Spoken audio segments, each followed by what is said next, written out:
আসসালামু আলাইকুম বন্ধুরা। আজকে আমরা চলে এসেছি মদিনার একটি খেজুর বাগানে। স্থানটার নাম খুব সম্ভবত জুরফ।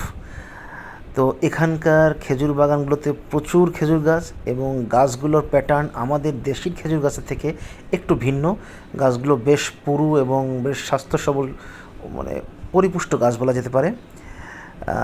এবং এখানে আজকে খেজুরের থেকে কিছুটা খেজুর প্রুনিং করা হচ্ছে, মানে এত পরিমাণ খেজুর প্রতিটা গাছে হয়েছে, তো ভালো প্রোডাকশন বা ভালো মানে খেজুর তৈরি করার জন্য কিছু খেজুর ছেটে ফেলে দেওয়া লাগছে। এই বাগানের পাশেই রয়েছে গোডাউন এবং আমরা একটা গোডাউনে যাব।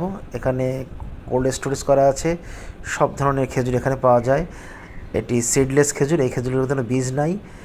এর পাশে রয়েছে কালো রঙের একটা আজোয়া খেজুর, তারপরে কলমি খেজুর, আম্বার খেজুর, মেডজুল, সোগাই, সুক্কারি, রুতাব, মোফাত্তাল, যে ধরনের খেজুর আপনার প্রয়োজন আপনি এখান থেকে নিতে পারবেন। কার্টুন সহ যত কেজি প্রয়োজন এখান থেকে নেওয়া যাবে।